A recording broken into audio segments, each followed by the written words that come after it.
knows about the grind. Bubble grind. Now we have a guy that could probably get in there if you...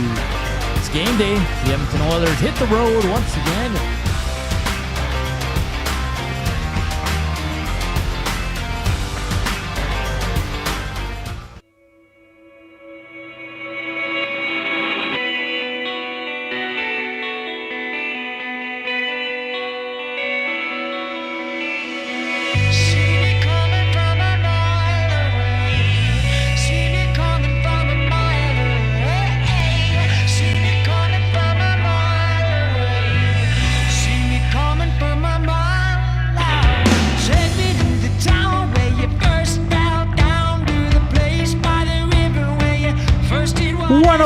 Happy game day, Nasties. How you doing out there? Another cold one here in the city of Champions. Stay warm, plug in your cars, drive safely. You can all watch the game tonight. Edmonton Oilers hit the road for 2, starting in St. Louis to face Broberg, Holloway, and the Mighty Blues. Well, they're not so mighty, but it's going to be a good game, Gager. Welcome to EST Afternoons here on Edmonton Sports Talk, coming to you live from the William Huff Studios.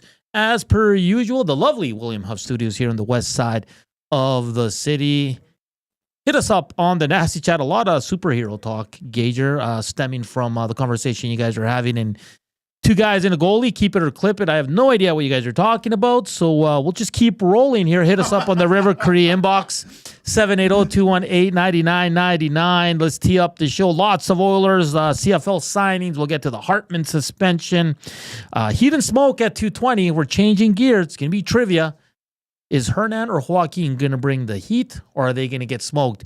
Koob's got some trivia for us. We're going to have some fun there. And at 1:40, we'll head to St. Louis and talk to Lou Korac from NHL.com, covering the Blues. He joined us during their first game, Joaquin, and he was great when he said, I don't know what Oilers were thinking. That was terrible. That was when the fans were really upset about it still. Yeah, too. yeah. Well, they still are. And we'll get to tons of it. We'll get to lineups. We got some prelim lines from the Edmonton Oilers, of course. The Viking, Mattias Ekholm, who was dearly missed on Saturday, makes his return to the lineup. Kapanen revenge game. Broberg, Holloway revenge game. It's going to be a fun one. 6 o'clock start. So the Reed Wilkins show will run from 3 to 5. And then Tommy, myself, and good old Belzy, Boom Boom, we'll jump on for the pregame show and take you all the way home. And we're getting some food today from the Canadian Brewhouse. We're going to get the 40-ounce steak, Gage, right here on this show. Wow. Can you do it? I should have brought my dog. Can you do it? 40 ounces? I think I can. Really? Yeah. Okay. We'll see. That's a lot of meat, dude. It is. Like, you're probably like laying on the couch after, just bloated. And oh, gosh, yeah. Because you have to do it with the sides and everything, right? We're just doing meat, aren't we? I don't know. They might bring the whole mashup for us. So, looking forward to that. Okay, yeah. You nervous about Heat and Smoke trivia with Koob? I'm going up against you? Yeah. No. Remember we used to do it on 2 guys? I usually won. No, you didn't. Yeah, it was usually you or me. Cass always struggled a bit. Yeah, Cass did struggle a little bit. So we'll do the same kind of thing. We'll have to go blue, blue, blue. Oh, the blue. Oh, yeah. And I love We need buzzers. I know. Koob, man. Where are the buzzers? This was your idea. What?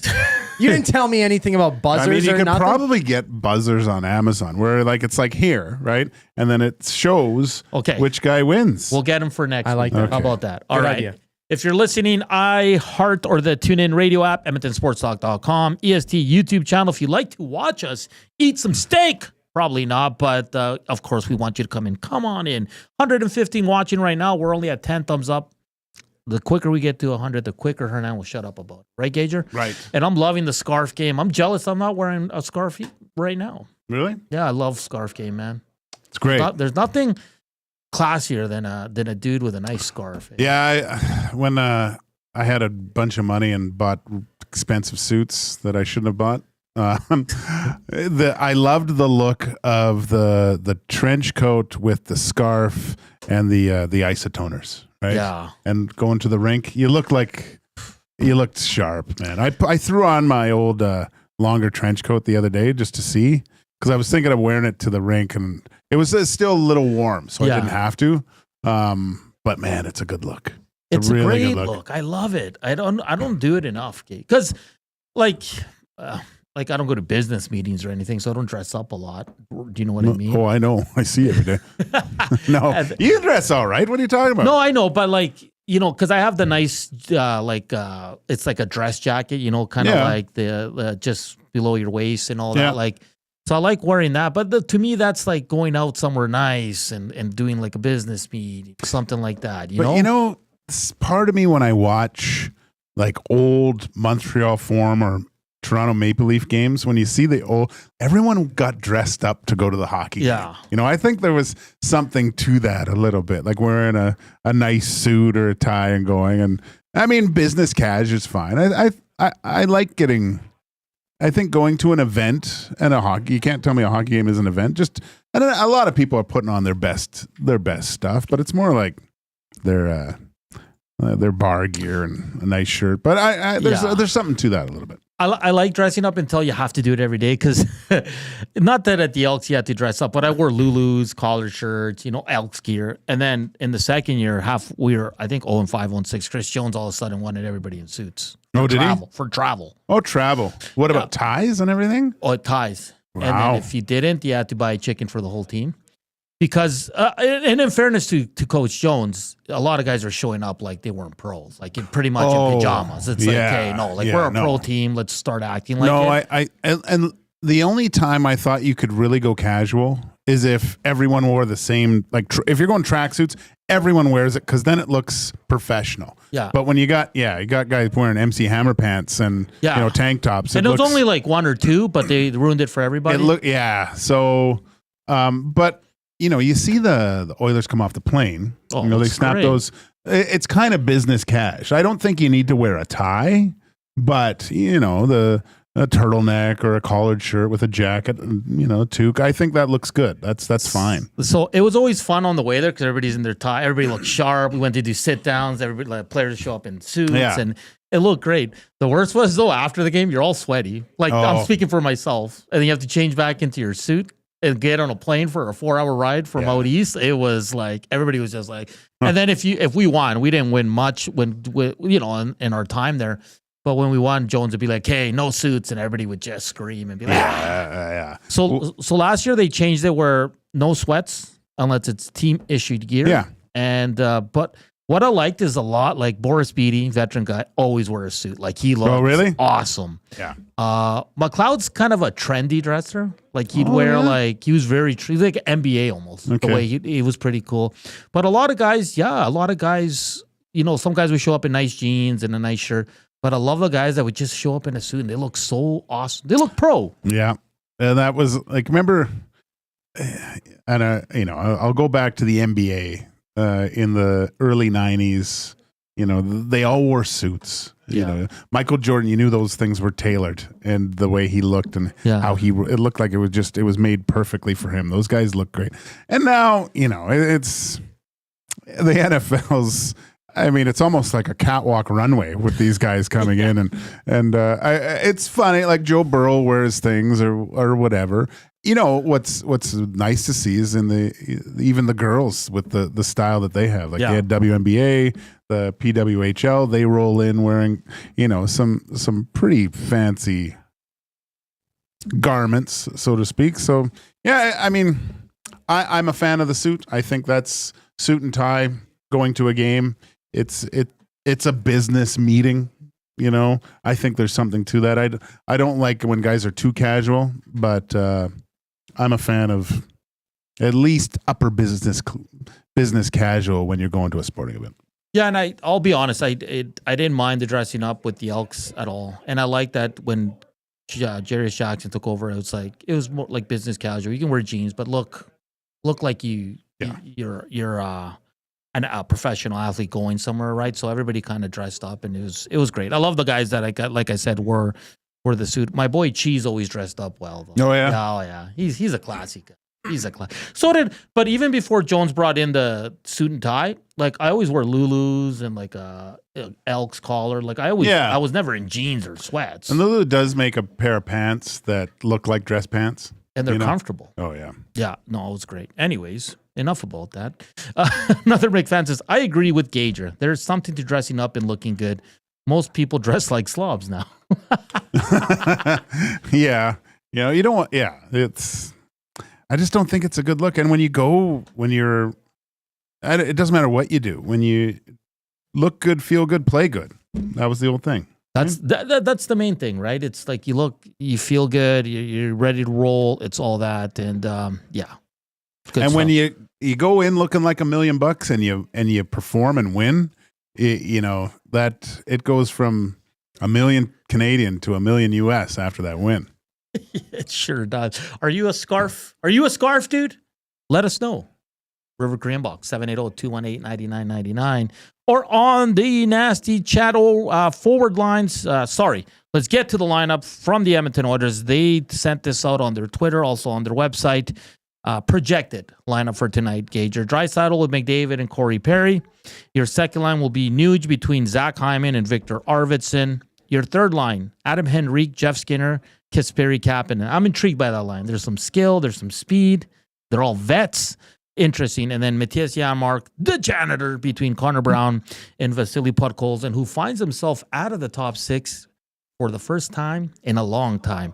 Defensively, Ekholm with Bush, Nurse, the birthday boy. He's 30 years old today, man. Oof. Where has the time gone, eh? Yeah. With John Klimber, Kulak with Emberson, no surprise there. And sounds like Skinner will get the start. We will hear from Chris Knobloch in the second segment as he met with the media down there this morning as we prepare for this game. Now, St. Louis Blues, Joaquin sit 7 points out of the last wild card spot, 24, 25, and 4. They won their last game. They're 4-6 in their last 10. Is it too late for St. Louis? Yeah, I think so. That's very difficult. They're going to have some superhuman performances by individuals on that team to get. Let's see. This is Vancouver, Calgary, LA. I mean, yeah, it's 7 points to get to Calgary, and I can't see it. I can't see them. Those teams ahead of them have to fall off, right? And I don't think, and let alone they got to worry about Utah. You know, there's only two teams that you can catch. Well, okay, let's go like this. The Central Division, they're all going to the playoffs. The 4 teams: Colorado, Dallas, Minnesota, Winnipeg. Yeah. Okay, that's fair. Edmonton, Vegas, and Los Angeles is right there too now. So the teams to catch are Calgary and Los Angeles for Vancouver, St. Louis, and Utah. Yeah. Everybody else is pretty much in. And Vancouver's going to just the gap to catch the Canucks is going to be tough enough. You know, that's ninth place. They're done. They are done. Well, we'll ask Lou what their approach is going to be at the deadline if they remain, because it's hard to make up 8 points. It is. And it's hard to say this because you never want to give yourself credit. But Gager, you and I have been the only ones here on EST and in the media that have said, don't sleep on the Flames since day one. Yeah. We said it. We're like, I don't think they're as bad as everybody's going to make them out to be. And they are. It's amazing what good goaltending can do for your team. Has anyone watched Dustin Wolf? He's amazing. Like this guy, he is dragging his team into the playoffs. I'm not going to say dragging, but you watch the Flames play, and I know it hurts your eyes, and you want to look away. It's like looking at the sun for a lot of Oilers fans. But they are an inspired team, right? They have a huge chip on their shoulders, I think, and they're using that as motivation, man.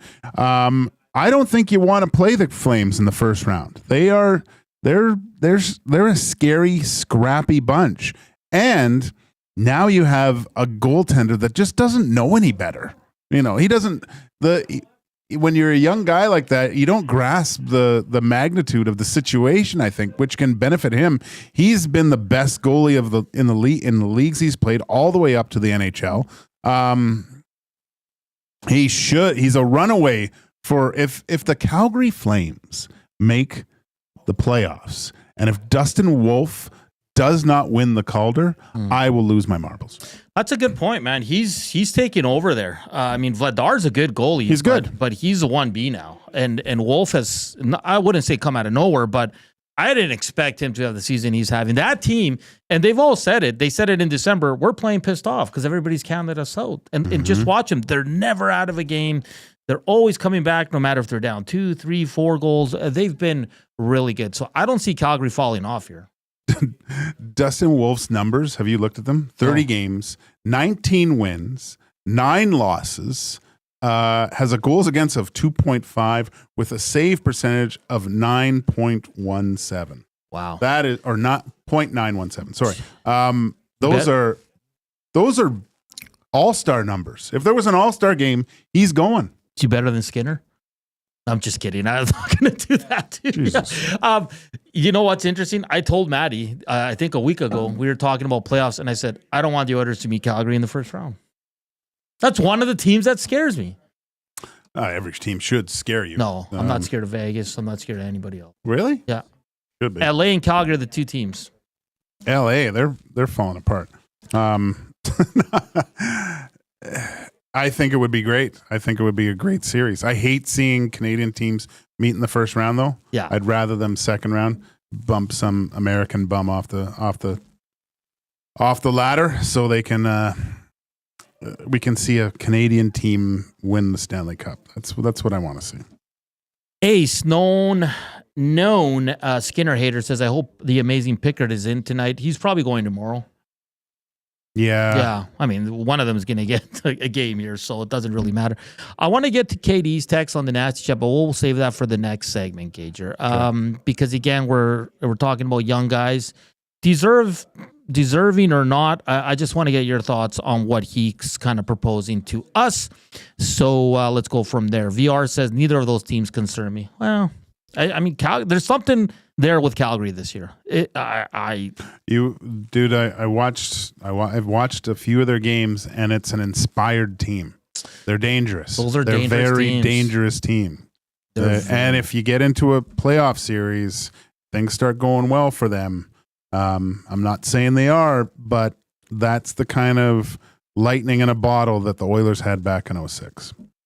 All right, 152 watching, only 30 thumbs up. So 122 of you that are watching right now, you see the thumbs up? Just hit it, and we're done with it, and we're rolling here. All right, coming up next, we'll hear from Coach Knobloch. We'll get to Katie's message there on the Nasty Chat. Keep those coming into the Nasty Chat in the River Cree inbox. 780-218-9999. The afternoon inbox is presented by the River Cree Resort and Casino, home of the Kitchen Restaurant. All you can eat surf and turf for just $59.99 every Friday from 4 to 10 p.m. More Oilers on the other side of the break here on EST Afternoons. We got some steaks on the way.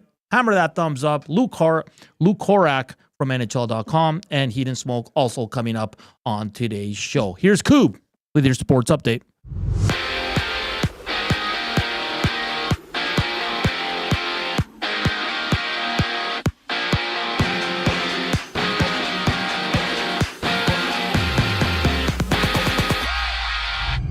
Mattias Ekholm returns for the Oilers when they hit the road in St. Louis against the Blues. Get set for the action alongside Tom Gazzola and Hernan Salas during the GCL Diesel Oil Stream pregame show live at 5 right here on EST. Meanwhile, Stars head coach Pete DeBoer has announced that Miro Heiskanen underwent surgery this morning to fix an injury he sustained when absorbing a knee-on-knee collision with Mark Stone of the Golden Knights, and Heiskanen is listed as month-to-month with no further details on the recovery. Around the league, the Devils battle the Pens. Washington hosts Florida.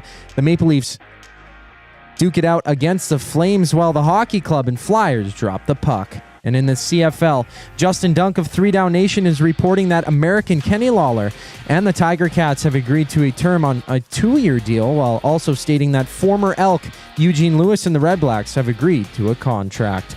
And the Raptors hit the court tonight as they challenge the Knicks, seeing 7 games around the association, with the Mavs and 76ers tipping off, while the Cavs meet the Celtics. This sports update is brought to you by Gimme Virtual Golf. Whether you're looking for a casual game or a serious game, Gimme Virtual Golf has membership and flex passes to fit your style, with premium members getting complimentary winter bag storage. And don't forget, Gimme Virtual Golf gives away 2 free hours of golf every other week. Gimme Virtual Golf, where innovation meets the game. Find out more at gimmevirtualgolf.ca. More on EST Afternoons on the other side of the break. I'm Zachary Koob, and you're up to date. Get your fix every single game with the GCL Diesel Oil Stream pregame and postgame shows with Tom Gazzola and Hernan Salas. Whether it's breaking down the starting lineup, predicting key matchups, or diving deep into the game's biggest moments, Tom and Hernan are here to give you the best insight and analysis in the city. After the final horn, get the breakdown of every key moment, performance, and player reactions. It's your one-stop shop for all things game day. Catch the GCL Diesel Oil Stream pregame and postgame shows with Tom Gazzola and Hernan Salas, only on Edmonton Sports Talk, your clear choice for Edmonton sports. You want the heavy hitters on your team, both on and off the ice. If you've been injured in a car accident, call the heavy hitters of Injury Law. James H. Brown and Associates, Alberta Injury Lawyers. With over 200 years of combined injury law experience, their precedent-setting lawyers are ready to help. Locally owned and proud Edmonton Oiler fans, James H. Brown and Associates wants to support you with their unrivaled experience, unrivaled results, and unrivaled commitment. When accidents happen, head to jameshbrown.com. Since 1952, William Huff has been the heartbeat of Edmonton's advertising world. From humble beginnings to a citywide powerhouse, we've been the go-to for signage from print to design and installation. Partnering with Edmonton's top sports franchises and major events, we've helped shape the city's global reputation. Our secret? Unmatched customer service, decades of experience, and a passion for excellence we call the William Huff Advantage. Visit us online at williamhuff.com. Looking for quality building materials and friendly advice? Visit us at Windsor Plywood Leduc, family owned and locally run since 1993. From interior materials for doors, flooring, baseboards, and all the finishing touches to all you need for your outdoor projects like cedar lumber for decks and fences, plus all the plywood you'd need. Our full-time on-staff carpenter can help with anything odd-sized or custom, and from domestic hardwoods to exotic selections, we've got you covered. And if we don't have it, we'll track it down for you. Windsor Plywood Leduc, we're the experts you need to know.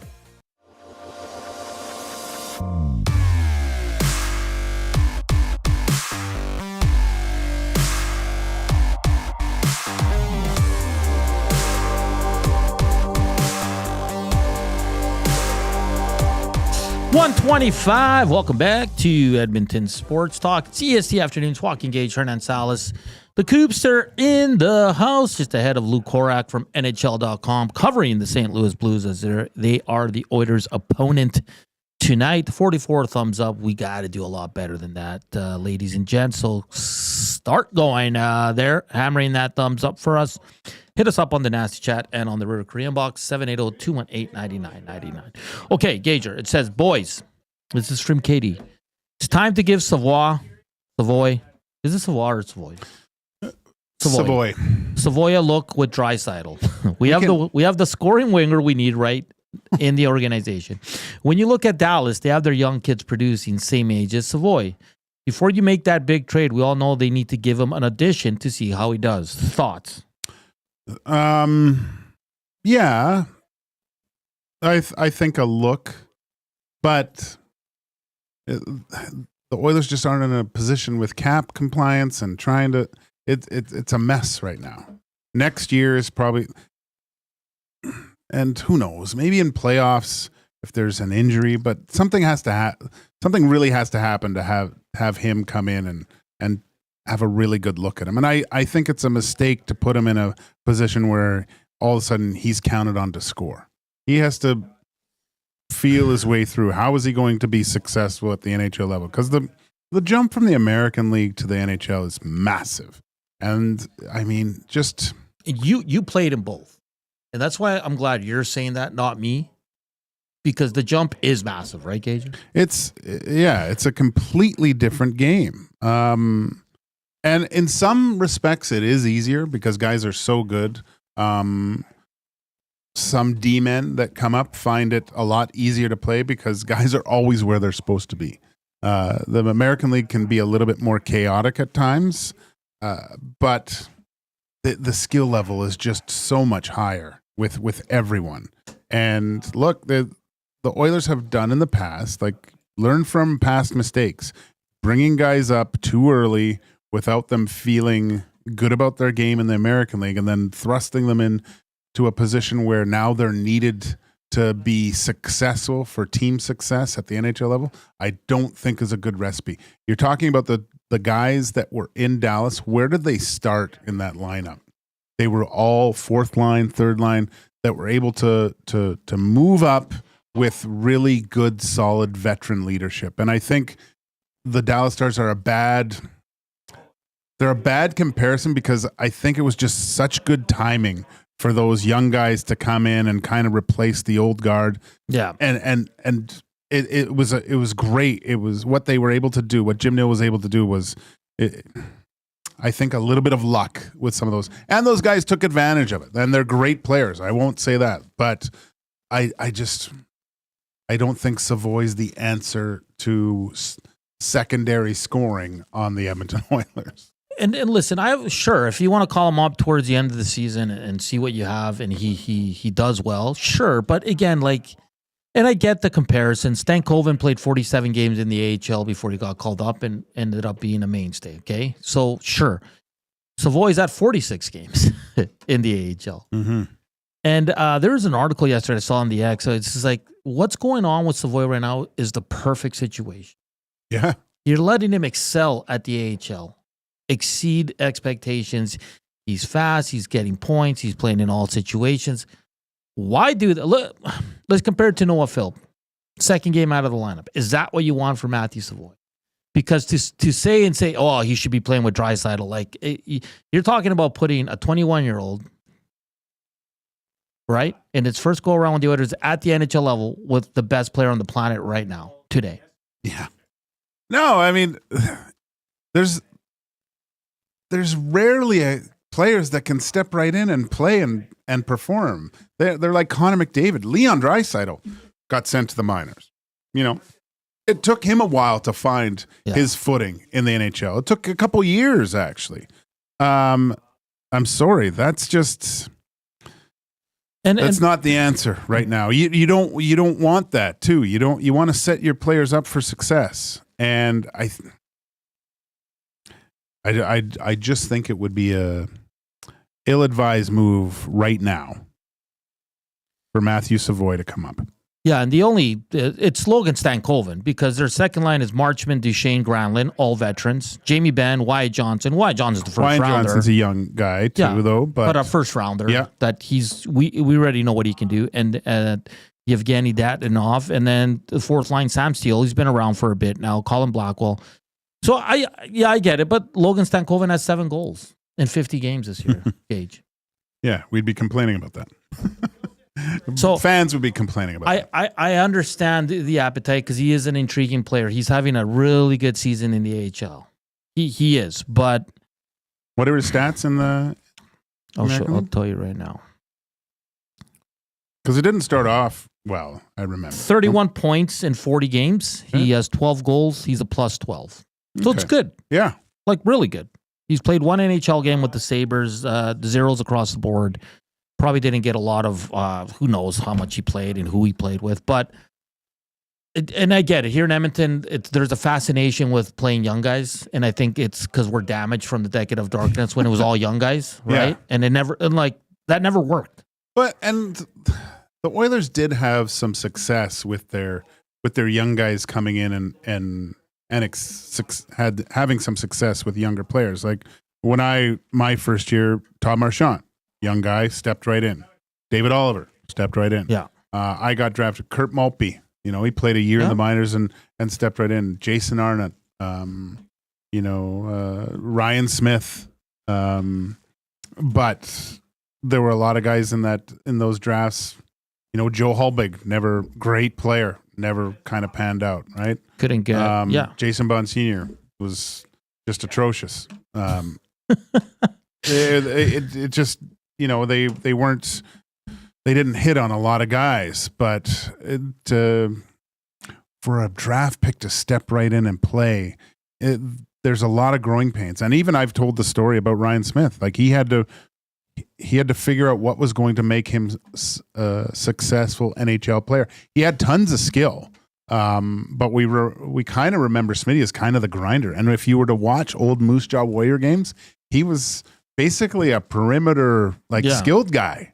He had to figure, if I want to stay here, I'm going to have to get my nose dirty, right? He had to change his game. Okay, so he's a center. He's a right shooting center. He's not playing center on this team. Let's just be honest. No. Not at 21 years old. Okay, so who are you taking out of the lineup for him? You want him in the top 6? Okay. Is he going to play ahead of Victor Arvidsson, a guy you brought in, a veteran guy who's put up points in the past? No, you're not taking Arvidsson out of the lineup. Okay, second, Corey Perry's up there right now. Corey Perry's been excellent this year. He's one of the best Oilers overall through the first, 50 games now? I'm not taking him out. Nope. So then it's between Kasperi Kapanen right now and Connor Brown. Sure, Kapanen maybe. Connor Brown's not coming out of the lineup, guys, no matter how much you want it. He kills penalties. Yes. And Kapanen is a big body. He has offensive touches at times. Like he's shown he can produce. No, you're not bringing in you're trying to win the division here. This isn't... The NHL, unfortunately, is not a developmental league. For some teams, it is. If you're the Chicago Blackhawks, who the Edmonton Oilers are playing tomorrow night, it's basically a developmental league. They can afford it because they're not going anywhere. They can put younger guys in positions right now to have a look, see how they're doing. But you're not doing that with the Edmonton Oilers. I'm sorry. And listen, and I'll include myself. I think Arvidsson needs to be better. I think Jeff Skinner needs to be better. I think Connor Brown needs to finish his chances. Paul Colden needs to be better. Jan Mark and Enrique need to be better in terms of producing and helping out the top guys. Nuge needs to be better. But we say all this, Gage, and I find so many fans are so unhappy, and this team sits 4th overall in the NHL. They're better positioned now than they were last year. Oh, yeah. Imagine if 2 of these guys get going. Arvidsson, let's say Arvidsson and Enrique get hot. Like, watch the Toronto game, guys. Like, yeah, they had a crappy first period, but when they're on, they're better than anyone. Like, they dominated Toronto in the second period. Yeah. So, like, I get it. You can always improve your team, and I understand that, and they probably will at the deadline. And I have an appetite, sure. Savoy, at the end of the season, when they're clinched, let's just say, and there's 5 games left, hey, let's see what he has, right, Gage? Because then you're not harming him. The points don't really matter. You're just trying to get out of the regular season fresh and into the playoffs. So it I depends. do. It depends. It depends on how Bakersfield's doing, right? If they are battling for a playoff spot, if they need, I think it would be way more advantageous to have him in meaningful games at the pro level now as a 21-year-old than coming up and getting shifts in the NHL where it's basically preseason again, right? I keep him there. Keep him there. This is a next year thing. Let him. What is it? Like those olives. They're marinating, right?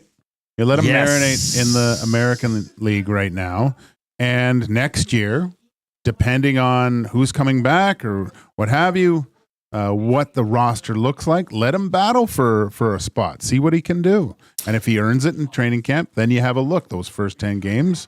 If there's nothing there, because we all know the jump between preseason and the regular season, and that's a big telltale sign there. And if he can manage and keep his head above water, sure.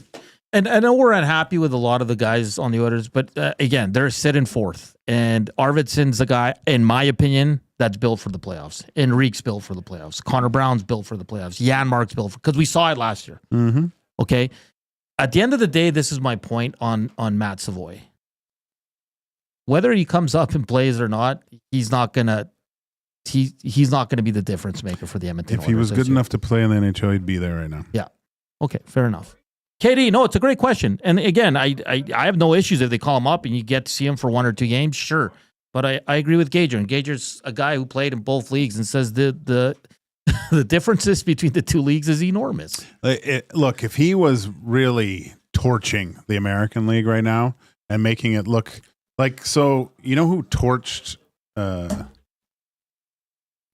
player who torched the American League last year when he got sent down was Philip Broberg. Like, he was He was excellent. From what everyone told me, head and shoulders above everyone else on the ice all the time. And what did that do?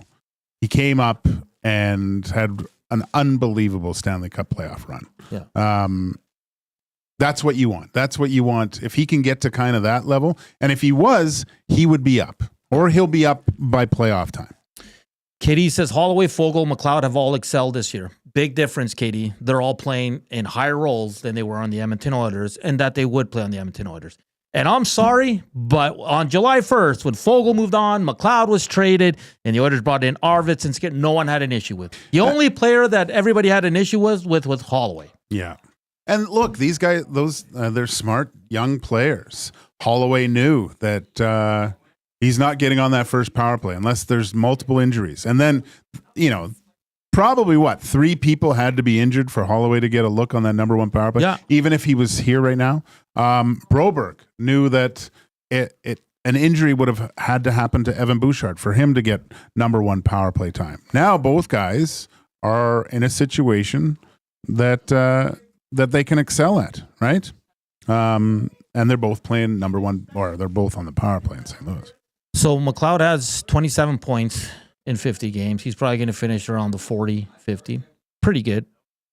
Warren Fogle has 24 points in 50 games, 12 goals. He's really cooled off as of late, like extremely. So, yeah, they had it. What have we known about McLeod and Warren Fogle in their time with the Oilers? They're streaky. They get hot for about 4 to 6 games, then they completely fall off. So I find it funny now that we're missing Ryan McLeod, who everybody couldn't stand because he would never go to the net. Oh. And you got to think, he's on a really bad team. And I think Ray Ferraro said it years ago on 1260. Always be wary of guys having good years on terrible teams. Yeah. Dzingel is one example he brought up. Mm-hmm. McLeod's young. He's an NHLer. But the Oilers aren't in first place if McLeod's on this team. Like, let's be real here.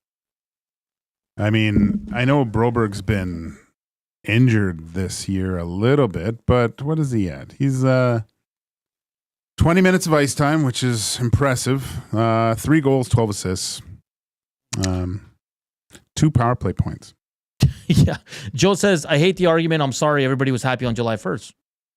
Well, yeah, Jeff Skinner's had a tough ride here. It has to do with coaching as well. Who said that? Joe on the Nasty. Joe? Well, how did you feel during those signings? What was your first impression when the Edmonton Oilers made those moves in the offseason? Were you upset about them, or were you thinking, my gosh, I wish they would have kept Holloway? Of course you're going to say that now because he's successful. But and that's the thing. Like, yes, Arvidsson, I thought he was good in the first 2. Like, after the injury, he's good because he's feisty, he gets in there, but you need more production. That's what I want from Arvidsson. But Colson, everybody got all hot, and you know what? Because Draisaitl like playing with him, but he doesn't produce enough to be in the top 6. So I understand why you're frustrated, but let's not sit here and act like the Oilers made terrible mistakes, because at the time, it's easy to say that now. Oh, yeah. Hindsight's always. If they could have, I mean, right now, if they could jump in the DeLorean, probably don't sign Jeff Skinner, and they match Holloway, right? That's probably what they do. And I heard Dusty with you guys on 2 Guys, and he said it perfect. We got to get to a break here. He said it perfect. Like, they could have matched Holloway because it wasn't a lot of money. I know. Yeah, and it seemed like it's almost like they. But it was at the time. Like, it was a lot to pay a guy that you thought, what is he gonna? Is he gonna have over 10 goals? That was a big question mark. And he's excelling, and good for them in the role that he's in now. Yeah. So keep hammering that thumbs up. We're at 59. It's a good rate. Up next, we will be joined by Lou Korac. He works for the NHL.com, covering the St. Louis Blues. He joined us the first game. He was absolutely fantastic. He gave us a great clip on saying, what were they thinking letting Broberg walk away? We'll get a good idea of what's going on with the Blues and what they'll do at the deadline if they still remain 6 to 8 points out of that wild card spot. Great conversation. Thanks to KD for bringing that up. We'll continue it here on EST Afternoons. Portions of this hour brought to you by the Canadian Brewhouse. UFC lives at the Canadian Brewhouse. Don't miss UFC 312 on February 8th. Live with the most TVs, killer food, drinks, and the wildest atmosphere. The Canadian Brewhouse. Our house is your house. We're back after the break. Here's Koob with your sports update.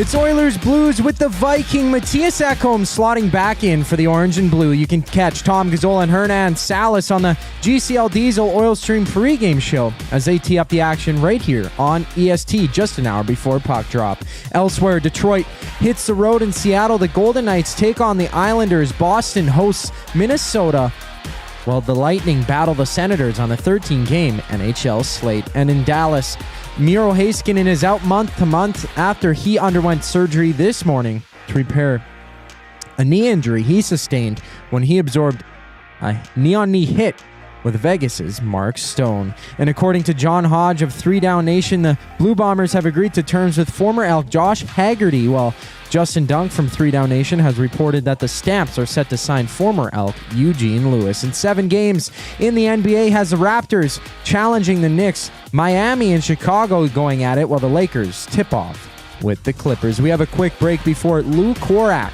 from NHL.com joins Hernan Salas and Joaquin Gage. I'm Zachary Koob Kubusch for your sports update. Love is in the air. I love you. And you? And you? And you! Why choose between your beloved items? Sentinel Storage, keeping your treasures safe to be loved again. Try 4 weeks free. Details at sentinelstorage.ca. Hey Edmonton, ready to take advantage of lower rates and better pricing? South Fort Chevrolet in Fort Saskatchewan has you covered. From rugged trucks to sleek SUVs. And with over 40 years in business, you can trust that you're getting the best deal on your new ride. As the proud title sponsor of the Nielsen Show, EST listeners can drive a little to save a lot with South Fort Chevrolet's transparent pricing and down-to-earth sales team. Visit us today in Fort Saskatchewan or online at southfortchev.com. Your home for live music and great performances is the River Cree Resort and Casino. On the patio, there's whiskey in the jar. March 14th, don't miss the Kings of Celtic. The legendary Irish Rovers play the venue at the River Cree. Hey boys, sing us a song. One of the old ones and we sing along. Get your tickets at rivercreeresort.com. River Cree Resort and Casino. Excitement, bet on it. Hockey lives at the Canadian Brew House. Every Oilers game day, get $1 off tankards of Molson Canadian and Coors Light. Plus, you can win game tickets and a surf and turf dinner for 2 at the end of the season. Full details at thecanadianbrewhouse.com.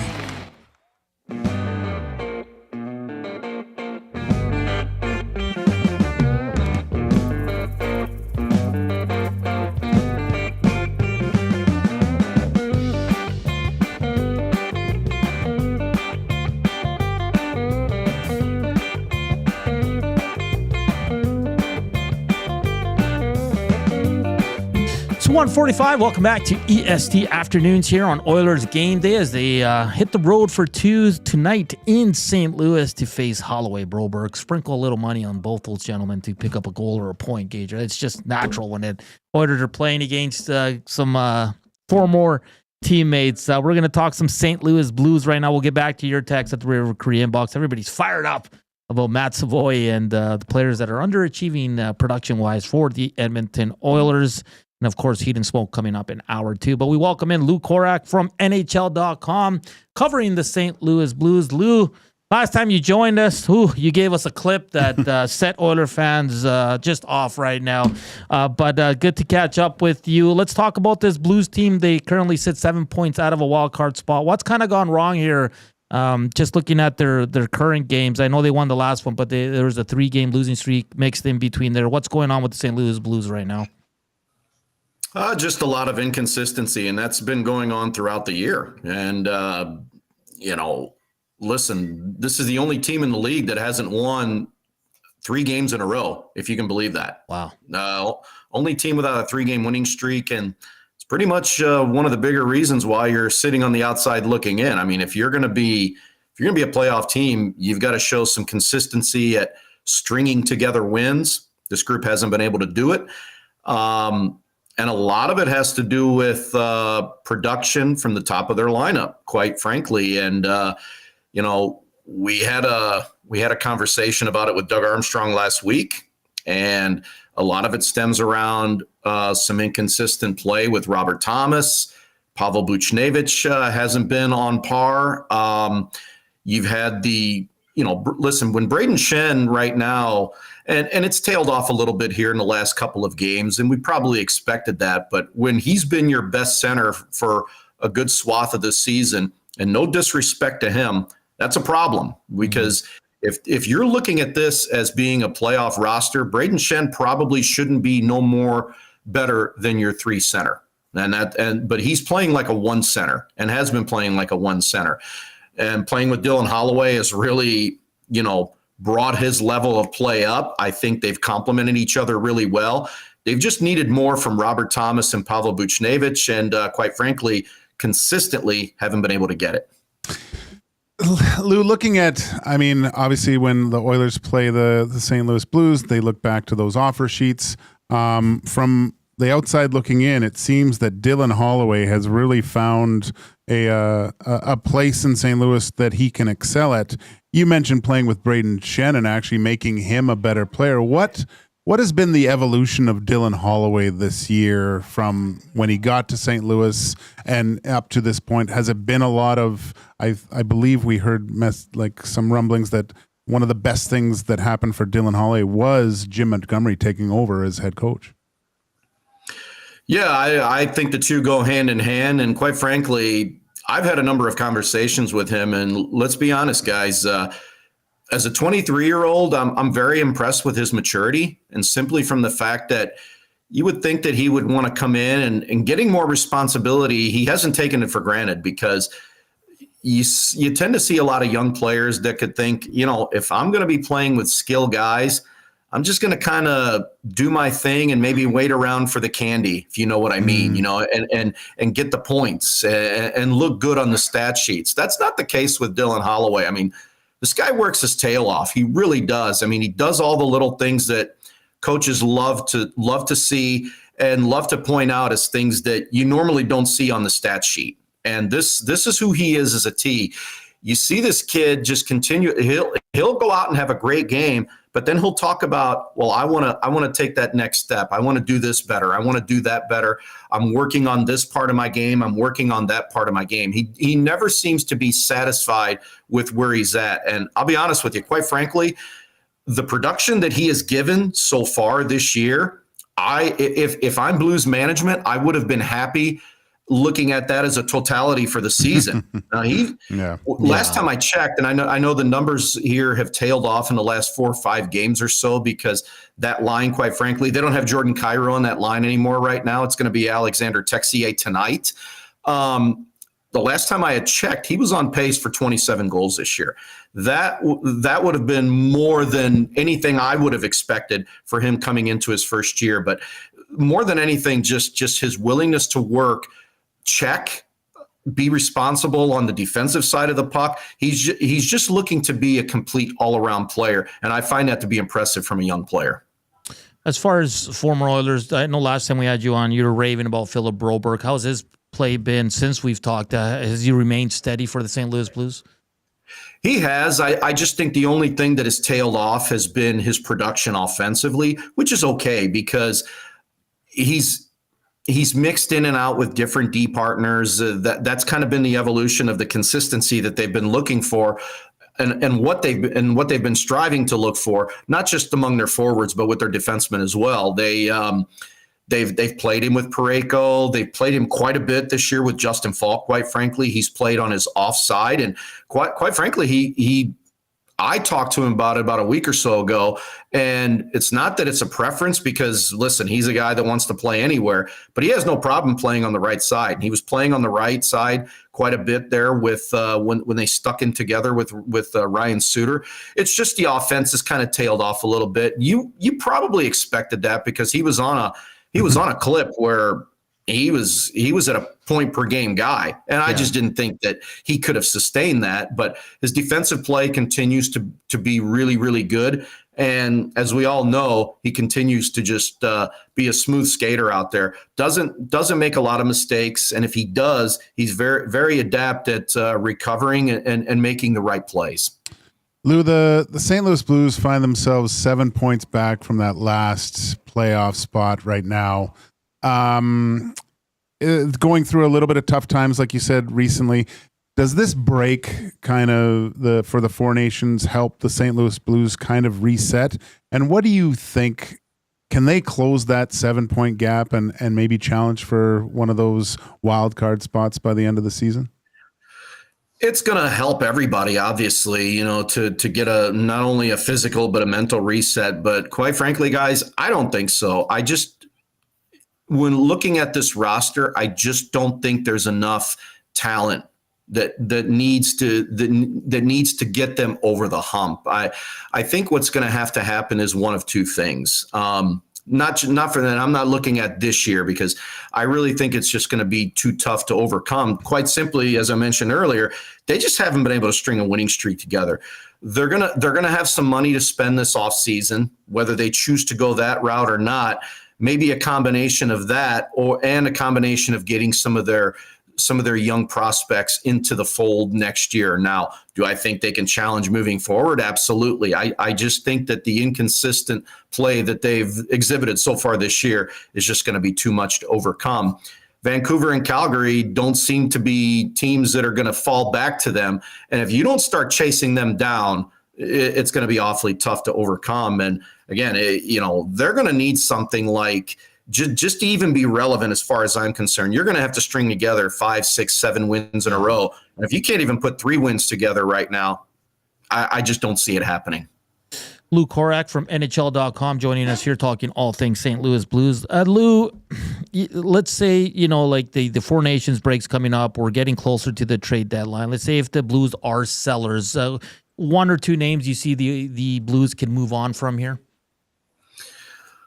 Good question. They're the ones that come off the top of my head are probably ones that are going to be UFAs this summer. And say what you want about him, but Ryan Suter's been a revelation for this team this year as a 40-year-old. Think about it. I mean, they're playing him upwards of 20 minutes a night, sometimes even longer. I mean, I think he could be really of benefit for somebody that can look for somebody that's going to give you quality, steady minutes down the stretch. I think Doug Armstrong's going to afford him the respect to ask him if he would want to move on, because I think he really likes the situation that he is in and knows that the Blues have been interested in him for quite some time. And honestly, I could see the Blues bringing him back next year if that situation arose. But as for the time being, I think you afford him the respect of saying, hey, do you want to go someplace that gives you a chance to win? I could certainly see him being somebody that a team would be interested in, wouldn't cost you very much either. Radek Faksa being another one of those good grinding fourth line guys that plays a physical style that would suit a team in the playoffs, that's not afraid to crash and bang and give you that solid physicality. So those are probably the 2 guys that jump to mind more than anything, because they will be UFAs this summer. Lou, great stuff. Like always, thank you for taking the time. Enjoy the game tonight. Should be a fun one, and I'm sure we'll have you on again. All right, Hernan. Good talking to you. Joaquin, you too as well. Good to hear from you guys. Thanks, Lou. That's Lou Korac from NHL.com covering the St. Louis Blues. It's interesting. Ryan Suter's just a beast, man. For 40.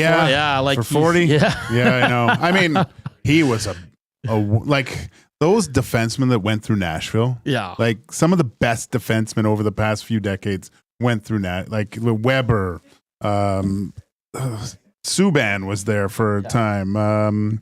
Obviously Suter, Yossi, like it's crazy. They got Ekholm.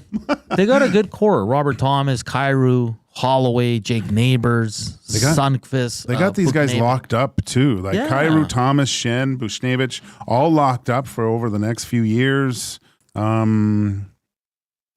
mean, probably getting a little bit long on the tooth on the back end. Yeah. But they have a young Philip Broberg. Parenko's only 31. He's still got a few years left. And he's I love Pareko. Yeah. I got to meet him back at the old station on the Pipeline show. Oh, did you? Yeah, he was just a lanky, skinny little dude. Oh, and wow. I met Makar there too with Guy Flaming. Come on. He would have him on the show because they were in junior. Oh, right. Yeah, and they were local guys. And yeah. I didn't know at the time Kale Makar was going to be. Hey, can you sign this for me? Picture? I kind of dropped the ball on that one. I didn't take a damn picture. But it's an interesting team, and I find Oilers St. Louis always a tough game. I think it's a little bit different here. And of course, it's a cool place to play. Yeah. It's a unique rink. The fan base is quite knowledgeable of hockey. Yeah. It can get rowdy. I mean, my last game playing there, the Blues were really good. They had McInnes and Pronger on the back. It wasn't pretty. So the Oilers, they met on December 7th at Rogers Place. That was a 4-2 win for the Edmonton Oilers. This will be the second meeting of the season. They'll wrap up the season at Rogers Place on April 9th. So a ways to go for that, but it's going to be an interesting game. Their power plays at 18.2. Not the best. Their PK 71.8, a little bit low there as well. All right. We're going to reset, get ready for hour 2 here. We're still waiting for our 40-ounce steaks. We're going to have heat and smoke, which is going to be Gager versus Hernan. Who's going to bring the heat? Who's going to go up in smoke? As Koob has some tough NHL trivia for us, Gager, on heat and smoke. And we'll continue with your messages at the River Cree inbox and on the Nasty Chat. People are fired up. It's great. The Savoy stuff got everybody going. I didn't expect to talk Matt Savoy today. No. It was a good conversation. I know people are a little upset with some of the Oilers' secondary forwards and the production they're getting, so we'll see what happens tonight. But that's all coming up in hour 2 here on EST Afternoons. Keep slamming that thumbs up. We're close to 100 on the day. It's Oilers game day. Reed and Jay from 3 to 5, and then it's the Oil Stream pregame show with Tom Gazzola from 5 to 6. We're back after the break here on Edmonton Sports Talk. Celebrating 70 years in the signage industry, William Huff Advertising is the most recognized name in the game. An in-house, one-stop shop for all of your design, print, and installation needs. William Huff provides quality graphic solutions for everyone. Here in our city of champions and throughout the nation, they are the preferred signage partner entrusted by many of the biggest corporations, pro sports teams, and organizations to bring their identity to life. Recognize the name, get in the game. WilliamHuff.com. Looking for a winning strategy for your retirement? Contact me, Joaquin Gage at K4 Financial, where expertise meets dedication. I will always look for a careful approach to your retirement, ensuring your financial future is secure. From tailored strategies to clear, actionable advice, I'm here to guide you every step of the way. Don't leave your future to chance. Get in touch with me, Joaquin Gage, today at k4financial.ca or email joaquin.gage@k4financial.ca to start planning for a brighter future and a more secure retirement. Your home for live music and great performances is the River Cree Resort and Casino. On the patio, there's whiskey in the jar. March 14th, don't miss the Kings of Celtic. The legendary Irish Rovers play the venue at the River Cree. Hey boys, sing us a song. One of the old ones and we sing along. Get your tickets at rivercreeresort.com. River Cree Resort and Casino. Excitement, bet on it.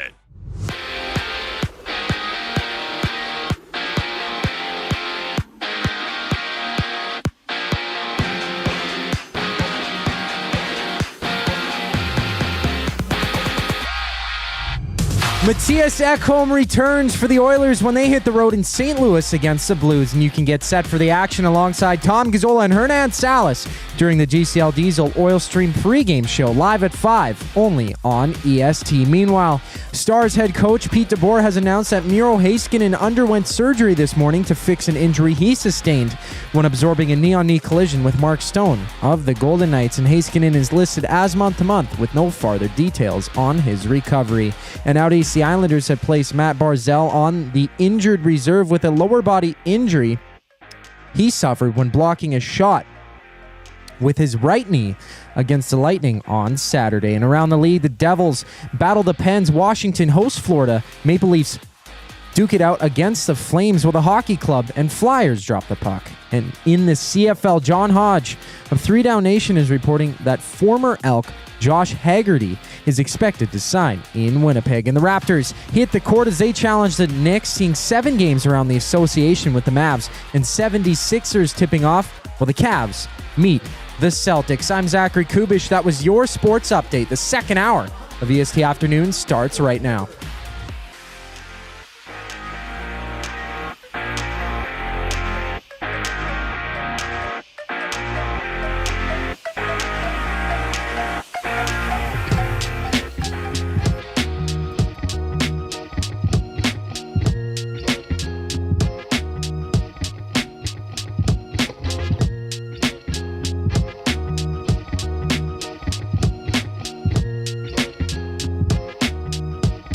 70202, hour 2 here on EST Afternoons, live from the William Huff Studios here in the west end of the city.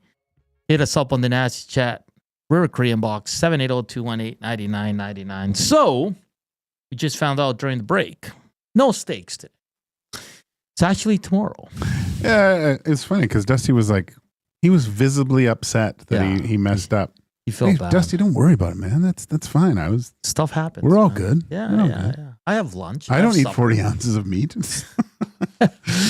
I'm stressing out with my computer. I'm having issues with my charger. I'm getting a new computer and it's going to die any minute. So I'm going to have to raw dog the hour 2. Won't be able to read any of your messages. Gager's going to have to take over here as the host here on EST Afternoons because, it's weird. But I purchased a new one. Got to pick it up later today. Probably in between this show and the Oilers. Oh, yeah. Yeah, because I got to get stuff. I got to get the podcast up and all this. So I'm stressed. You're going to be a busy guy. Hey, that's why we got an extra computer, though, right? Yeah. And this is why you need to start watching movies that are fantastic to just relieve some of the stress. Look at you. It's taking me away. What's your heart rate at right now? Let's see. Check the good old Fitbit. 185? 72. Okay. Haji's in. You want to leave a player down in the AHL long enough to develop properly, but not too long that the relationship sours. Broberg was left in the minors too long. That relationship soured. The Oilers did Broberg dirty from start to finish. Now, Haji, if you think back and remember, Broberg did not take advantage of his opportunity. I felt. Every chance he got, and he had a very good opportunity to establish himself as a regular guy. It was Mattias Ekholm, I believe, who was injured at the start of camp, and they thrust him in, and he did not look good during preseason. He was sent down, and the Oilers were just coming back off that awful start of the season. And things start rolling, and he said, all of a sudden you're hearing he wants a trade. Just that to me, that's kind of a selfish player making it about yourself. Maybe it was the agent, who knows? Yeah. But what Broberg did after that, from all accounts, went down to the minors and finally just said, you know what, I'm gonna play hockey and play well. That's what he did, and he put himself in a good position. That the Oilers actually gave him a chance because of how well he played, and parlayed that into a very nice little 2-year deal with the St. Louis Blues. I do not think they handled him the wrong way. I just think it was a case where Broberg couldn't figure out how he was going to become a regular NHLer. Takes time. It finally did, and it worked out for him. But to the point that they mishandled him, I'm going to say no. Yeah, I don't agree with that either. Sure, maybe the way they, the Tippett years when they have him up here and they wouldn't play him and blah. Sure, I get that, but it's also on the player, and he didn't earn a spot. He got beat out by Vinny D. Yeah, sometimes you have to give credit to the other guy as well, and he played better, and he outplayed Vinny D later on, right? Yeah, in the playoffs. Yeah, he took his position back. He was like the 4th best defenseman on the team in that Dallas series after Ekholm, Kubusch, and Kulak. And you gotta think, like, how am I going to have success? I can't sign I'm the same age as Bouchard, right? Yeah. Bouchard's going to be the number 1 guy on the power play here. That's his spot, barring something very drastic happening. He's not getting moved out of that position. Broberg can read the tea leaves there. He's not going to be on that power play unless something happens. So what do they... He looks for greener pastures. Yeah, and some people are saying it's Bowman's. Bowman, it wasn't him. No, it was... that was already set in motion, though. He kind of came in after the fold, right? Jeff Jackson was kind of looking after that stuff while Stan Bowman was kind of getting acclimated here in the city. I think the kind of... Yeah, I think I would put more on Jeff Jackson not realizing, because it seemed like he was taking over from Holland. You know, Holland unfortunately was a lame duck GM from probably January on. I don't believe that Jeff Jackson said, and our priorities to get these two signed from day one. Like I heard that was the case, and this was all Ken Holland's fault. I don't believe that for a second. I think Ken Holland was limited in his ability to add or subtract or do deals, and Jeff Jackson was the veto power at that point. Yeah. And he realized, you know what, I'm taking this over, I'm putting in my guy, and we're moving forward from there. Johnny the accountant says McLeod and Holloway would have been on the third line with Janmark or Enrique. They may have done well, but not like now. Yeah, that's sure. I just want Arvidsson to stay on his skates for more than 20 seconds. That's from Andrew the accountant. A lot of accountants tuning in today. This one says, you want to leave a player down in the NHL enough to develop properly, but not too long that the relationship sours. That was the Haji, right? Yeah, Broberg was left in the minors too long. Was he though too long? You can't just give a spot to a guy who's not playing well. Look, they were in their window. They wanted him to take that next step. It just didn't happen. It didn't materialize. He didn't grab the brass ring. I'm sorry, but he did eventually, and that was if Broberg establishes himself and plays that way from the start of the year, like he did in the playoffs, they probably match. They know they can't get rid of this guy. If he's playing, what was he playing in the playoffs? Like 20 minutes? He was playing 20 minutes? He was top 4. Yeah, he was one of their best. So if that's throughout the whole regular season, they match it. They would probably get a deal done before that, actually. They don't allow it to get to that point. But Jackson figured that they had these guys too. It's what GMs normally, they squeeze the younger guys and say, hey, this is what's left. It's a blunder. It was a missed. Someone should have realized that these guys are susceptible to offer sheets, and nothing was done about it. It's a missed play. A says Broberg came up when Broberg was ready. It's 100% on Broberg, in my opinion. Woodcroft and Manson should also take blame for Broberg. Sure, they had him up here and they weren't playing him. Like, put him down in the minors. That's all you needed. Yeah. And I'm intrigued to see him tonight. I haven't watched much of Broberg, obviously, out in St. Louis, but I'm going to see how he handles the big boys of the Edmonton Oilers. It's always a good test. There's probably some things said on the ice. And Holloway's having an awesome year. Like, there's nothing to dispute. Every time I look at the box score for the Blues, Holloway's on there. And good on him. Good on him. He took a chance. He took advice from his agent, probably saying, hey, they'll match. They did, and he looked visibly upset. But now he's probably like, hey, it's not too bad. I mean, you're on a team that's not going to win. But and that's the thing. You look at that. You have a Stanley Cup as a young player. You're really writing your own ticket, you know? Yeah, exactly. What is a Rip City step? The Flames really screwed up by not being the ones that did the offer sheets.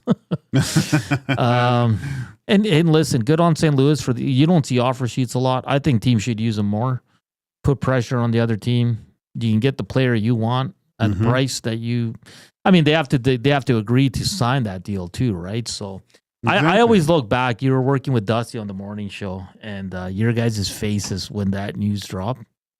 Like it was unreal. Wow, I couldn't believe it. I was still with the Elks, and I was sitting there in my office like, did they just offer sheet Broberg at all? Like, it almost didn't seem real. No, it was crazy, man. I was like, wow, what a savvy move. Yeah, because we were still in ecstasy from the signings. Right. Yeah. And it was just like, oh my gosh, this team is a wagon and they haven't even hit the ice yet. And then boom, just a frozen boot to the gonads. And Elliot Friedman reporting Quinn Hughes will not play tonight once again. Uh-oh. Yeah, a little bit of trouble there. And then he also reported that Carson Soucy is on the block. Was on the block. Interesting. I thought they were really high on him. And Nick Arbuckle has re-signed with the Toronto Argonauts. Of course, he led him to the Grey Cup. And just quickly, Tevin Jones, former Elks receiver, is heading to Calgary, as is Dominic Rhymes. Gino Lewis heads to the Red Blacks. Kenny Lawler to the Tiger Cats. It's being reported $275 to $3K. That's a lot. You want to keep paying these top receivers a lot of money. Go ahead. Jarius Jackson lands on his feet. He's been hired as a quarterbacks coach in Winnipeg. And the Elks yesterday, these guys just keep going. Manny Rugamba and Colby Williams both signed with the Elks. One from the Rugamba from the Lions, Williams from the Stamps, both DBs. Rugamba is an excellent player. So, I mean, the Elks are winning the offseason right now. So lots of news. Of course, officially, free agency kicks off next Tuesday, Gager. So we'll have, we'll probably have 3 or 4. With the amount of guys they're signing, we can fill up the whole schedule next week. Oh, yeah, no. We'll have them all in the hangout, too. And you know why, Gager? Because next week there's no Oilers. Oh, right. We're just Nations. gearing up for the... Yeah. So when is the first game? It's a good question. I don't even know that. Cube, you know? Let me check here. I saw a tweet about it a little bit earlier. I think it's February something. That's when it is. 4 nations here. Because it's minimum 4 games. The first game is February 12th. I believe they release a schedule now. So 10 days? Formats out. Coob's on it. Yeah. So the first game, it'll be Canada, Wednesday, February 12th. Canada versus Sweden. Yeah, so it'll Connor be... against Ekholm. Connor against Ekholm and Arvidsson. Right. It's going to be fun. It's going to be, a nice break from the Oil. We reset. We'll try and get some Elks and do some other fun stuff. Is JT Miller on the U.S. team? Oh, yeah. When do they play Sweden? But that's going to be good. you think him and Pedersen dropped the mitts? No, I'm just kidding. Probably. There's three Pedersens on the Canucks now, which is great. It's a full slate in the NHL as well. It's going to be a great night. Of course, Oilers and the Blues as well. KD, where was KD's message here? He said, oh man, I got to scroll. He says, okay, good points, boys. Don't screw Savoy over now. Well, I mean, am I intrigued to see him? Sure. Hey, rip it up then. Earn your spot. Don't just, nothing should be handed to players. That was the decade of darkness. These guys got handed keys to the kingdom. Yeah. Earn the keys. You don't get a free pass and start playing to earn your spot is what I'm trying to say. Earn your keep. Let's go. And he's still fairly young, and there's nothing wrong with him spending the whole year down there. Because next year, Gage, he might be that top 6 guy. He might. Quickly, Ryan Hartman, 10 games. Oh yeah. Yeah, good. Good. He's an idiot. That was it shouldn't matter who you do it to, but Stützle is a very talented, skilled player, fun to watch. And you're doing that to one of the higher skilled guys on the teams, and a very important piece of that Ottawa Senators team. It was vicious. It was an intent to injure. Throw the book at this guy. If he appeals, I would give him more games. What does he say in the here's 5 more for being an idiot. Yeah, then I said this on 2 guys. I was like, you know what? We've reviewed the case, and we're going to give you 15. Yeah. We're too light. Yeah. But 10 games is good. Repeat offender, always trying to hurt players. I get being greasy and getting an edge, but what he did was unacceptable the other night. So he gets 10 games. Minnesota sliding a bit here, Joaquin. They're sliding a bit. They'll be without Kirill the Thrill now. Ryan Hartman, who when he decides to play hockey is pretty effective. He's a good player. Yeah. But no, I don't like that. I've seen enough of Hartman where it's funny the WSTers tell us now you know how we feel about Hartman. And I'm feeling your pain a little bit. This guy does not belong if he keeps this up.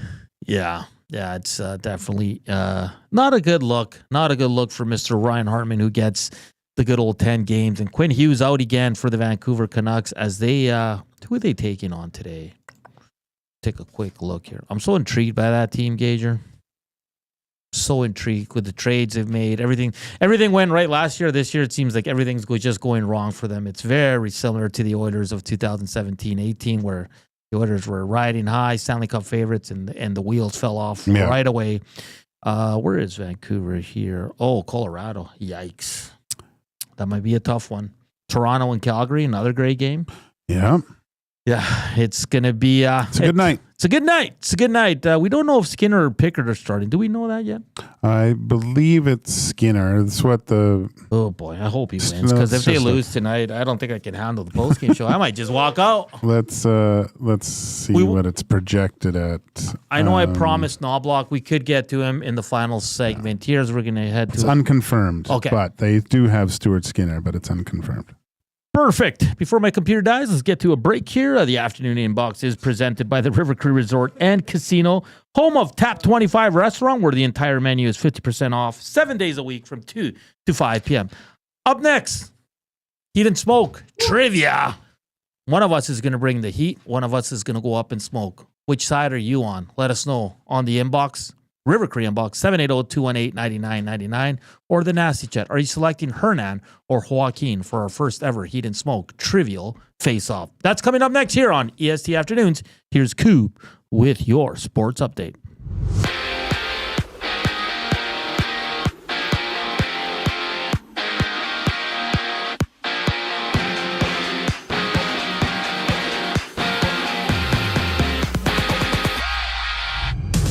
Broberg, Holloway, and the Blues host the Oilers in St. Louis with Mattias Ekholm slotting back in for Edmonton. You can join Tom Gazzola and Hernan Salas as they preview the action during the GCL Diesel Oil Stream pregame show right here on EST. Tune in live at 5. And we also see the Hurricanes play the Jets, the Devils face the Pens, Montreal visiting San Jose, and the Avs taking on the Canucks without Quinn Hughes on a 13-game NHL slate.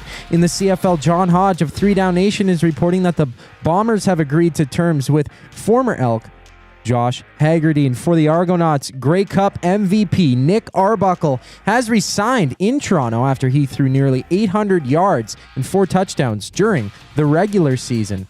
In the NBA, the Raptors take on the Knicks while the Mavericks challenge the 76ers, and the Celtics tip off against the Cavs on a 7-game slate around the NBA.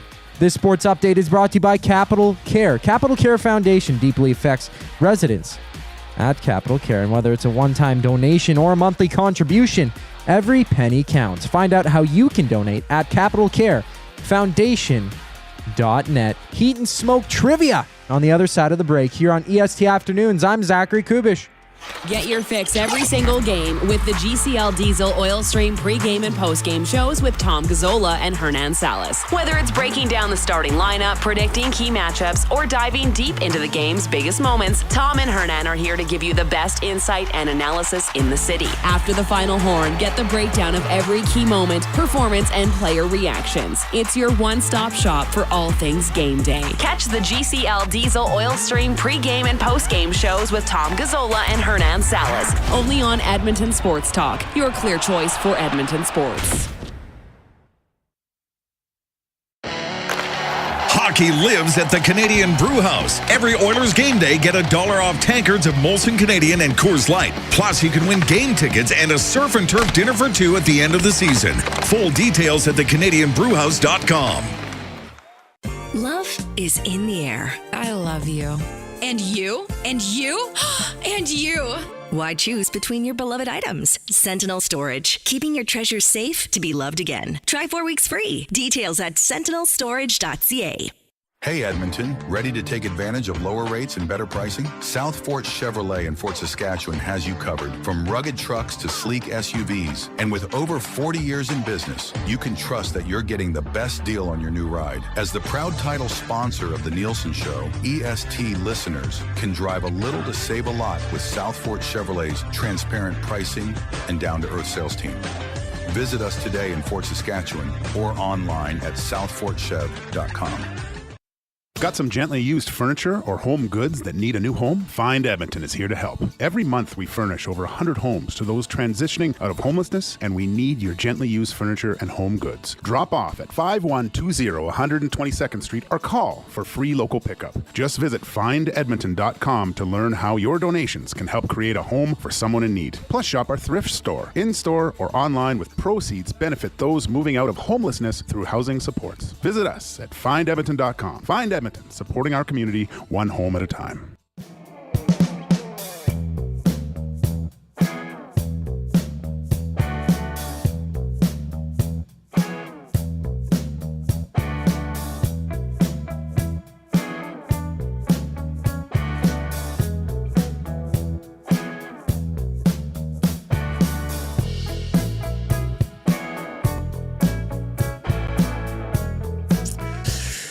We're back here on EST Afternoons. Iwanek tries to help with the charger, but nah, it's toast. EST Afternoons. Hernan Salas, Joaquin Gage, Zach Kubusch in the house. 85 thumbs up. That's pretty good. Only 15 more. Let's get there. Who are you voting for? Who are you voting for? Who's going to win trivia? Gager or Hernan? The smoke or the heat? Who's going to do it? Let us know. River Korean Box 780-218-9999 or the Nasty Chat. Computer's about to go toast, so boys, let's go. I can't even cheat now. Well, yeah, now there's a guarantee that you won't be a cheater anyway, yeah. I know you're so worried. You're so stressed about it during the break, and sure, you got to read messages and stuff, but you like cheating. I know it. You probably cheat playing Tecmo all the time, hey? I don't know how you cheat at that. But yeah, let's go. Let's go, Coop. All right, well, I got a few questions for you guys. It's all NHL-based, all hockey-based questions, which you guys are very knowledgeable about. So when there's heat, there's smoke, or whatever cliche you could use for this heat and smoke segment, sponsored by nobody at the moment. Nobody. So if you want to sponsor this segment, we're changing it up a little bit for those who haven't been a part of Heat and Smoke. And it was fun for me looking at some of these trivia questions, some of them Oilers related, some kind of a little bit adjacent, but I'm a little bit scared about his questions. Well, it's short answer. It's not like Zach to the future. There's no multiple choice or anything. You guys just have to know. You guys are experienced. I expect you to know. And I'm going to be hard on you and make fun of you if you don't. No, I'm not going to. Some of these questions are kind of out in left field. I went down the Oilers stats rabbit hole. Oh my gosh. So, this is going to be so hard. Well, yeah, the first one, I'm going to give you a hard ball here. Okay. Which player has played for the most teams in their NHL career? Mike Sillinger. Ding, ding, ding, ding, ding. Yeah, I don't know. There's no sound effects here. For real? That was right, yeah. Mike Sillinger. What's the answer? Or what's the, how many teams? 12 different teams in, I believe it's 17 career years. So he first started with the Red Wings.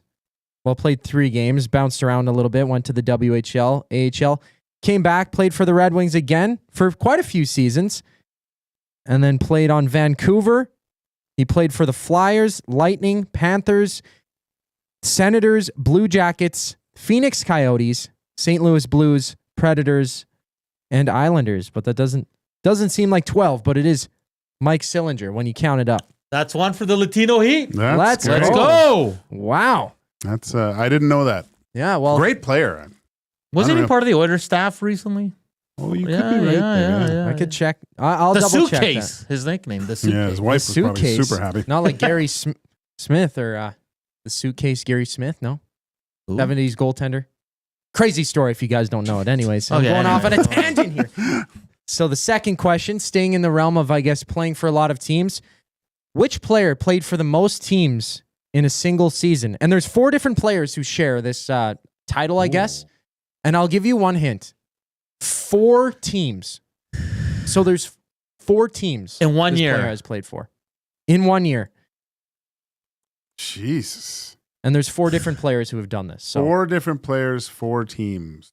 And most recently, let me check here. The most recent one, it was within the last 10 years that this player has played for 4 teams in a single season. That's the only hints I'm giving you. Holy smokes. It's the hardest question, I think, on this. It better for be. Sure. Yeah, I know. I have no clue. What are you looking at on your... Nothing. I have YouTube. Oh my gosh. Yeah. I have YouTube. No nasty chat either. I have YouTube. Don't turn that off. Come on, the nasties. No. I can't believe you're cheating over there. Mo's probably going to know this one. I'm trying to go through the league. I can't think of anyone. It's happened. No. Yeah. If I tell you the teams, would that help you guys? Give us. It definitely would for one of these. Yeah, give us one team at least. Florida. That's not help. Florida. And he ended it in Vancouver. So he played for Florida and Vancouver. Had 2 teams in between that he also played at least 1 game for in between that as well. Holy smokes. That's tough. Well, started in Florida, ended in Vancouver. You have a couple guesses, so if you want to throw... It's not Ed Jovanovski. No, it is not. No. Nobody It's- named Ed. So there you go. I don't know how many NHL players are named Ed, but I am like stumped, Yeah, man. I can't even come up with a name right now. wow. Okay. Yeah, there's got to be a time limit. So. He's a Finnish player. Olli Jokinen? Olli Jokinen? No. UC Jokinen? Yeah.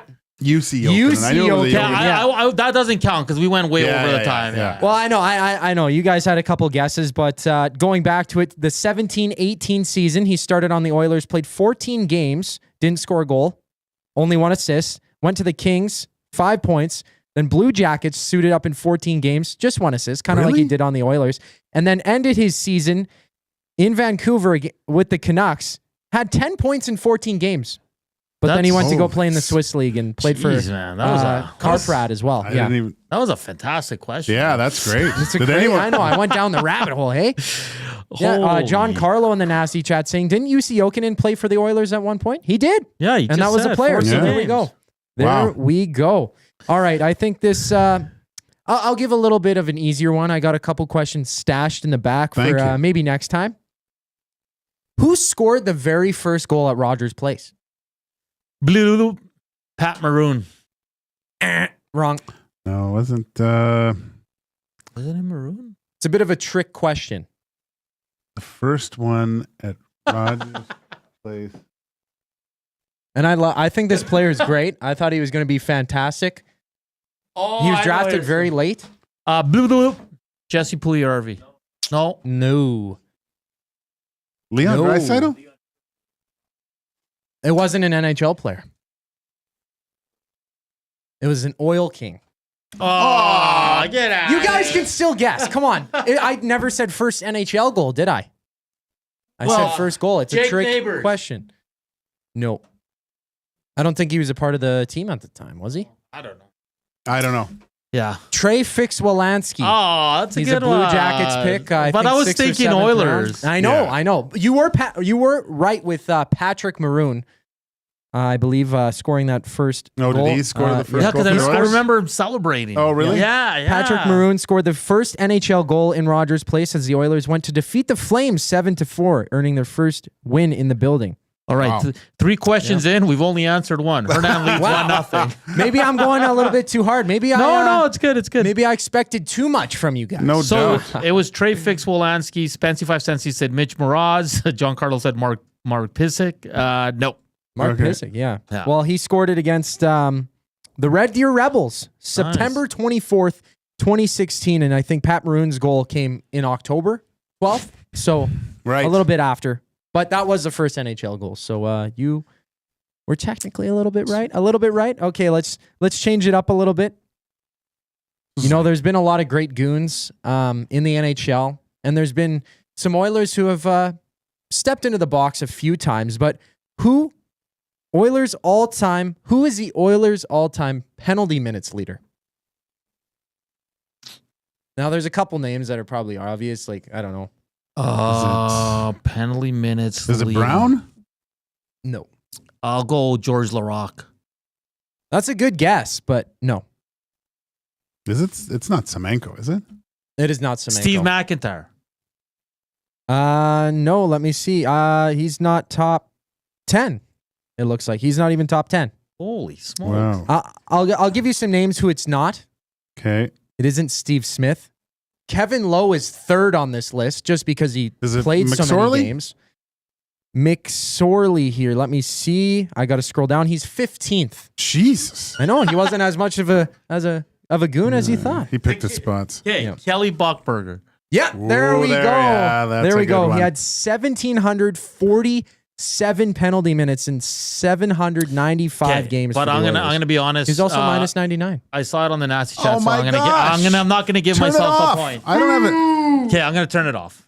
My gosh. You suck. That's cheating. I would have never thought Bucky though. Swear to God. No, I wouldn't. Well, we would have eventually got there, but Well, you guys seem stumped on a lot of these questions. Hernan had to go to the Nasty Chat. Okay, it's cheat. off. It's off now. I told you he didn't need his laptop. this is Matty bad shouldn't as have helped him. Tommy trying to get votes. Tweet out his Okay, Beat out his let's team. keep going. Hernan leads 1-0. How many more questions do I have? Jeez. I think I only have one more question. Good. Okay. You know what? Next time, folks, please give feedback. 780-218-9999. Should I make it a little bit easier? I might have to. No, just go with what you have, man. Yeah. Well, this is, I think the last question I have here. Who has the highest save percentage in a single regular season for the Edmonton Oilers? Minimum 25 games played. Who has the highest save percentage in a single season for the Edmonton Oilers with at least 25 games played? Reed's trying to... I know. Mike Smith. Wow. You got it. Reed told me. Did he? Yeah. Is it Mike Smith? Yeah, in the 2020-21 These season. are like trick questions, Ed. I would never have guessed Mike Smith. Like in the history of the Oilers. Yeah, Mike well, Smith. minimum 25 games played in a Minimum single 20. season. So he played 32 games. Cam Talbot was third, playing In a 73 single games. season. Yeah. So he had a number 920. Devin Dubnyk. If you I was will going to believe say it. Dubnyk. Yeah. I probably would have said Mike Smith if given the... Well, it's save percentage, right? So it doesn't mean they're Yeah. good. Usually it's a crappy team, and the goalie was okay. Yeah, that's a good point. Yeah. Sorry, I'm not Story talking of my into career. my mic. Well, you guys are seeing through smoke, I guess, with these trivia questions. Boy. Do you have they're pretty hard. Do you have a tiebreaker? If you give me a couple minutes, I can maybe whip one up. You know what Let's I like try, about let's it? Koob, don't change anything. These were great questions. They're And hard. They were hard. They're really I hard. love it. Yeah. I love it. Yeah, it's I harder thought than- there was going to be like other stuff. If like, I don't know. Kelvin says More around the impossible NHL. trivia, Zach. Impossible trivia. You should have the Mission Impossible music on during this. That's I good. love Good it. job, Zach. No, I don't know. Well, one Oilers-based one or one just NHL-based one? I don't know. Oh, okay. How do I word this now? Now, okay, you guys It's all might right. get You know this. what? I think we end on a tie here because Pretty bad. yeah, it's. Well, I think Hernan should lose because he cheated. Well, how Well, about this one? I from cheated too. Collingwood Rob, who scored the last goal in Rexall Place for the tiebreaker. I don't know. So Wait, I'm trying to- Trev actually told me this morning. Was it McDavid? Let's go at Rexall. I'm just confirming here. It was not Connor McDavid. It was. Was it Taylor Hall? Both of those players you named were part of the goal. They assisted on the goal. Oh, was it? Yeah. Who scored that? I was there. I think I it's was more inebriated obvious. though, but Sakara? No, he wasn't there then. Sure. No? Yeah, he was. Was he he? would have been. Would have been 15, 16. Yeah. Shoot. It was against the Canucks. Shoot. I don't think it was Draisaitl. It was Draisaitl. Was it It was Draisaitl? Draisaitl. Oh my yeah. God. So Draisaitl by Taylor Hall and Connor McDavid All right. at 18:03 of the third period on a power play. I don't know. You said it was against the Canucks? Yeah. Yeah, there was April 6, 2016. Yep. Here we go. 6-2 win. Baby, let's go. I did not know that. So Let's we go. tied. Yes. No, I won. No, he did not win. Yeah. That's why we went to the tiebreaker. No, but are we going to give him the win? You guys Yes. are both losers, okay? Can we leave it at that? You know what? This is a good trial run. I'll try to, read way more and do a lot more studying. Obviously, I'm going to have to get into the mind of Koob. Well, I just get into those weird rabbit holes. Like for some reason, like who is Yeah, don't dig so deep next time. Jeez, maybe a little surface. which player am I thinking of here? So he got drafted, played his entire NHL career, and was still playing when Bobby Orr was born, got drafted, and died. This player played his entire entire NHL career. Now this player, geez, I'm losing my words. So Yeah. Bobby Orr was born, drafted, played his entire career, and retired during the single career of this player. Cordy Howe. There we go. That one's a little bit more obvious. There. Yeah. Because it's like, well, which player has played that long? Oh, he Yeah. played until he was 76 years old and played with his grandkids or something. Yeah. Gordie Howe stole my daughter's fries at a hockey thing. Really? Yeah. When my daughter was quite young, and she gave him like the stink eye afterwards. Pretty funny. I was like, hey, that guy will elbow you. Let him have some fries. Someone took my fries, I'd be pissed. Van Owen throws in an extra one. Which longtime F1 driver got his only win at the Canadian Grand Prix? Which? Ooh. Only win? Yeah. Recent? I wouldn't know. Jeez. Yeah, that's Van Owen. Good question. Good question. Are you in Koob hanging out, man? Because Yeah. holy smokes. These are tough. Yeah, next time I'll ask UFC Actually, questions, guys. Reed should come in here for this because he knows everything. He's our lifeline. Yeah. Might have to have Reed here. Heat, smoke, and the alarm. Yeah. No. You're. It's easier to answer when the spotlights Reed. aren't on you. Yeah. There's some tough questions. You knew everything though. Oh yeah. Okay. Oh really? Well, Reed was all over it. He was outside the entire time waiting. I think Maroon scored it. Yeah. Yeah. I just remember going to the crowd and like jumping into the glass and in the orange Crush jerseys. Oh. Right. Rip City Step with a good idea. Tiebreaker should be a numerical answer, like how many career NHL goals does Liam Reddick have? Yeah, that's a good one. Yeah. Our 11. show is only 2 hours. So whoever's closest can be declared the winner. I Yeah, see. yeah. Okay. Okay. I like That'd be that. a good one, like over under. The Price is Right. 100%. Yeah, that's good. Good stuff, Koob. Great questions, buddy. Don't change it, man, because that was tough, man. Made me really think. I was prepared Sunday night, and you're like, Zach, it's Tuesday, and I'm like, Wow. dang it. I was like Dusty with the 40-ounce steak. Thought it was the wrong day. So it was tied. Tied, yeah, except I won. Heat, smoke, and the alarm. Laugh aloud. That's gold. I found them all horrifying. Why were they horrifying? Because they were hard? They were very difficult. Well, they make you think, right? Like the Juicy Jokinen one's a fantastic Yeah, one. that was good. Well, now you'll might remember it too, right? You might walk away and be like, oh, UC Jokinen is one of 4 players to play on 4 teams in a single season. The Mike Sillinger one was Absolutely great. useless. Collingwood Rob, was Bobby Orr drafted? He must have been. Well, drafted or undrafted, whatever. But Gordie Howe played his entire career while Bobby Orr was still in diapers and then won all those Conn Smythe, whatever, golden goal or the goal. Yeah, and then retired too. David says, Zach's impossible questions over kind of easy trivia. Yeah, it's not kind of easy. We say hello to the Winnipeggers, the Hustlerites, the WSTers who are joining us here. We just did some fun trivia. They're tough questions. T-Mac, the rugby guy. Zach, please never do kind of easy trivia for the morning show.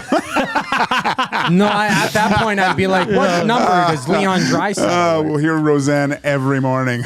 John Carlos says, excellent questions. And then Van Hoen says, the answer is John Alessi. I didn't know that. A great time. We'll do that again next Tuesday. You like to jump on and partner up with that segment? Matt at EdmontonSportsTalk.com. Perfect. As Heat and Smoke. Great job, Koob. Up next, close out the show. Get you ready for the Reed Wilkins Show with Jay Milne from 3 to 5. Then it's the GCL Diesel Oil Stream pregame show with Tom Gazzola at 5. And they'll take you right up until puck drop. So good times here. Keep it locked on Edmonton Sports Talk. We're back after the break. Here's Koob with your sports update.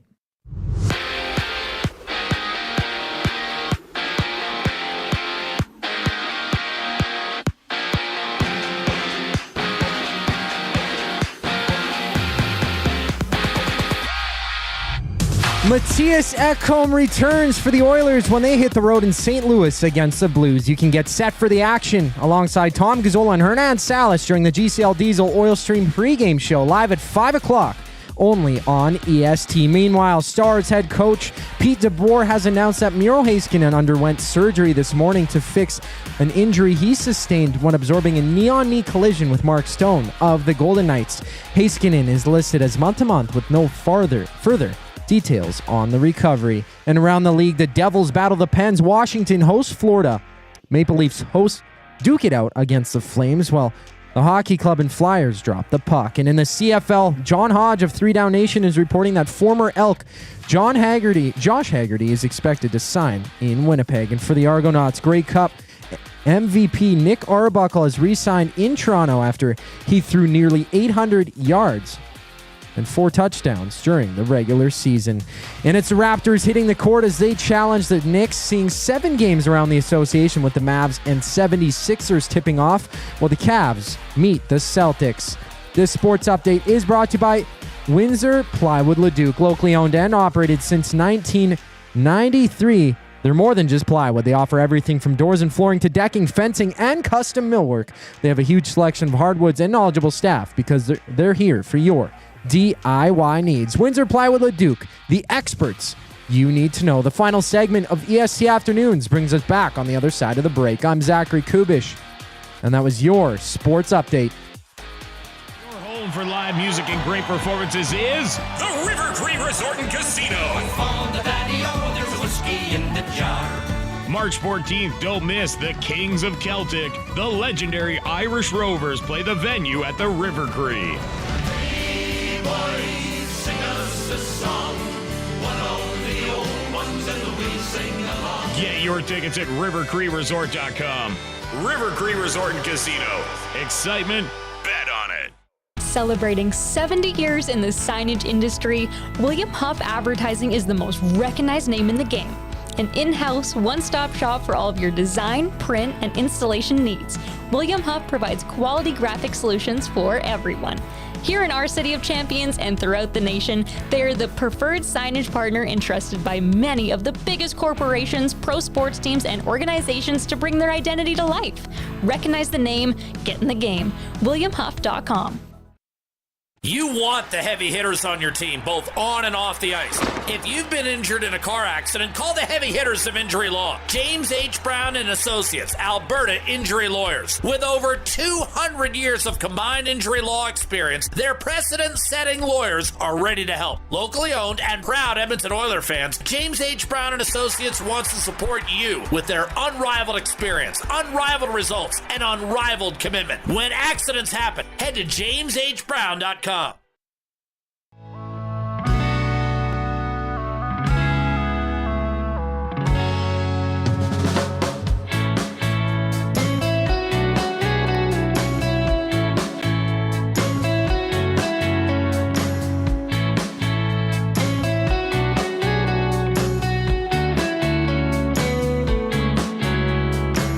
2:45. Welcome back to EST Afternoons here on Edmonton Sports Talk. It's been a fun show. Getting ready for Oilers, Blues. Heat and Smoke was great. Koob with the hardest questions you can possibly imagine. Luke Korac from NHL.com joined us to talk all things Blues. You guys have been awesome on the Nasty Chat. Been awesome on the good old River Cree inbox. Portions of this hour brought to you by the Canadian Brewhouse. Watch the Super Bowl at the Canadian Brewhouse. Chance to win a replica Lombardi trophy plus $1 off tankards of Bud and Bud Light. The Canadian Brewhouse. Our house is your house. We'll have steaks tomorrow, so don't bring lunch. No? No. Are we going to have some or no? Dusty felt really bad. I know. I don't see why it felt so bad. A little bit of a selfish promotion that I'd like to do.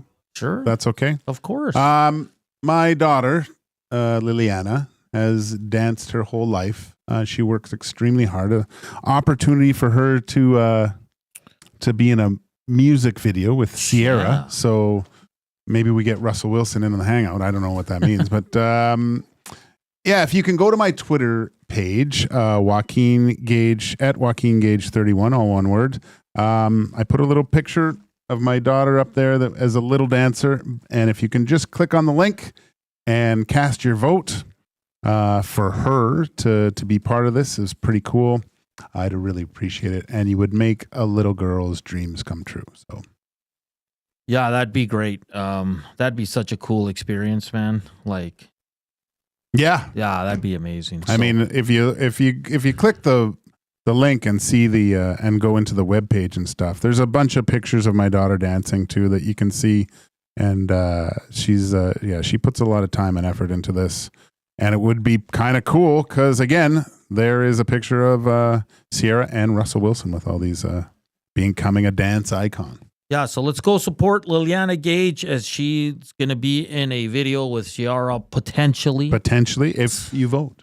So all you got to do, because if you get to the website, you got to scroll down. You get one vote for free. Yeah. So just scroll all the way down to make your vote. So you don't have to pay for just one vote for free. Yeah. So let's get that, and then hey man, that'd be cool. Get Ciara and Russ Wilson on EST afternoons. I know. Be great. As Jay and Reed shoot their video. It's a good one. It's a good one. And Jay's awesome. Since there was a confusion about the 40-ounce steak from the Canadian Brew House, it's tomorrow. Jay went out and got us some Popeye's chicken. Real nice guy. What a guy. What great guy. Great guy. It's been great. Everybody's pretty fired up. The weather's going to get a little bit better here as we get into the week, but it's going to be cold for about the next 10 days. So. Is it? Yeah, it's going to be like minus 20-ish. It's not going to be as cold as it's been these last 2 days. So I got to get better shoes. These shoes suck in the cold. Yeah. Got to start my car, make sure it's running. Yeah, that's the other thing, is hoping that they it's good because I can park it in the garage and stuff. But yeah, I guess you're right. Hey, well, no, it's getting a little bit better. Yeah. I think by tomorrow night, it's not going to be in the 30s, minus 30s. No, with that wind, I guess. But yeah, by Friday, high of minus 14, high of minus 10. Ooh, yeah, it's not good, is it? Matt Hyman says, remind me again tomorrow, Gage, every 24 hours. Yeah, we will. Oh, you will. Just, I'll keep putting it out there. Birthdays today, Darnell Nurse. Mark Letestu turns 40. Yeah. And famous, remember Jared Smithson? Tambellini's acquisition at the trade deadline for the Edmonton Oilers. And he was so pumped about it. Yeah. Old Tambo. And today's National Homemade Soup Day. Are you a soup guy? Of course. Yeah, I love soup. LTE and I were talking about, I think he was going to go do some blended soups right now. So I love soup, man. Soup's great. Soup's great. We got especially on days like this. Yeah, when it's cold. Like soup, not in the summer. I mean, I'll still have it from time to time, but in the winter, it's so good. Oh, yeah. Soup and sandwich, summertime. Never a bad time for soup. We had soup and grilled cheese on Sunday for lunch. Oh, did you? It was good. What kind of cheese? Marbled cheese? Nice. Not my choice, but it's all right. What kind of cheese do you use? Gouda? Depends on the sandwich, man. Gouda? Oh no, I like the funky stuff. Me too, man. Yeah, I like when you open it up and it's like, whew. That's the best cheese, man. Hits you right in the nostrils. It's the so best. good. So good. I like I haven't, you know what? I saw a thing about fondue. I fondant now because it's terrible, but bread, just all the bread and cheese, but like the Emmenthal and the Gruyere. Oh, and I mean, even the kits, you don't have, like I used to make it from scratch before. Yeah. You get the Kirsch and stuff, but you can just buy the packets, melt it. They're great. Van Owen says, my ham and potato soup is illegal in 19 countries. That sounds awesome. Yeah, I like the blended creamy soups. Yeah, I don't do so much of the blended, but it's like a hearty soup. Does that make sense? Like a lot of stuff in there. Yeah. Like that's fine a too. good old fashioned minestrone. Any sort of chicken.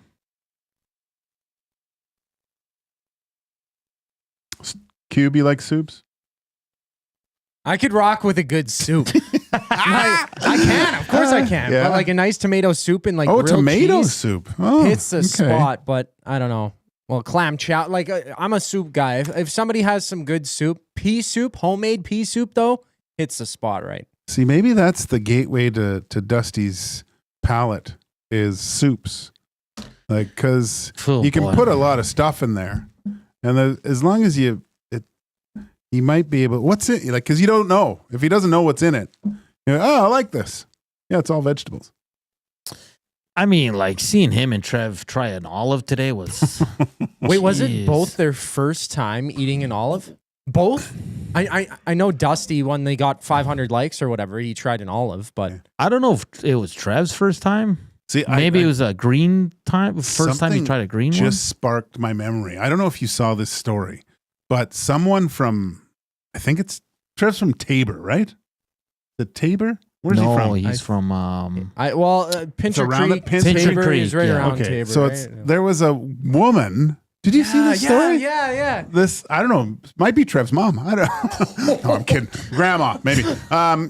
She murdered her husband and someone else, and then went to jail, then went to Mexico, killed 2 more people, escaped from prison, and then had been living in Tabor for the past 60 years. Recently passed away until they figured out it was the woman. And all accounts from the people apparently in the town thought she was a wonderful woman. Yeah, thought she was great. Yeah. I just wondered if Trev ever knew her. Small world, maybe. He might. It's it's a pretty tight community down there. That's insane. Yeah. Trev, if that was your grandma, let me know. Trev looked like a cat getting a hairball out. The olives did have a pepper and garlic in it. Well, that's good, though. The look on Trev's face was priceless, and they fed it to each other, which is kind of... Yeah, that was... it was cute. That was good. But I mean, these guys' palate, man, I just don't get it. Well, I love olives. You know, I tried something that had spinach in it yesterday. Well, I've tried spinach before. I'm not like Dusty. I like opening up my mind and my palate and stuff like that. I'm not against very many things, but it was a part of what you term the golden food group. So it was like spinach cheese balls. And I was like, Dusty, I wonder if you would try that.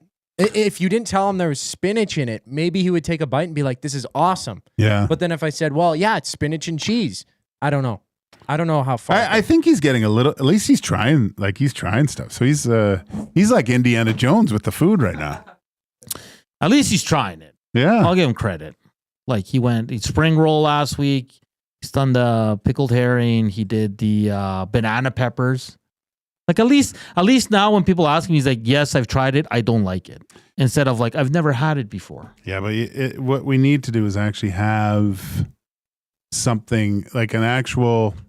Something stuffed or a stuffed mushroom with something. So it's an explosion in his mouth. Get some escargot. Oh, yes. Oh, boy. It's delicious. But if you told him you're eating snails, I don't think he would be too fond of wanting to try it, you know? Yeah, Big Maple. The Olive Bar at the Town Center is top shelf. Oh, Manhattan olives are a weekly thing when I work out of there. Yeah, I mean... They got a spicy one. When you go to the markets in Europe, the one Saturday market in Munich was just awesome. And it was barrels. I mean, barrels full of different olives as far as the eye could see, right? And the cheeses and the meats and stuff. And for a guy that likes the Italian Center so much, I mean, there's great stuff in there. Yeah, he hasn't even touched the surface of the Italian Center. All right, we got to get out here. It's Reed Wilkins, Jay Milne coming up from 3 to 5, and then it'll be the GCL Oil Stream pregame show as the Oilers get set to take on the Blues. They're down there in St. Louis. Big shout out to Luke Korac from NHL.com for joining us. And like always, thank you for the thumbs up. Thank you for the views and all our listeners. And remember, if you missed any part, go back, follow us on Spotify or Apple Music. It'll just take our stuff to the top of your feed. Enjoy the game tonight. Stay warm. We'll chat tomorrow. Ciao.